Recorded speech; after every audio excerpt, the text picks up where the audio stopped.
When creating the shape, you'll see the dimensions. You can simply drag to a size, or set these by typing in values and tabbing to move between the two axes. When you're happy, just press Enter to set the shape and Escape to end sketching. You will see the lines you just created now appear in the structure tree on the left.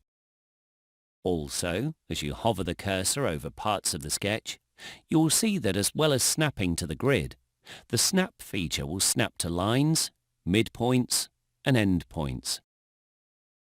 You may find sketching easier when looking at the grid face on. To achieve this, simply click on Plan View, either in the top toolbar or the Mini Sketch toolbar at the bottom of the screen.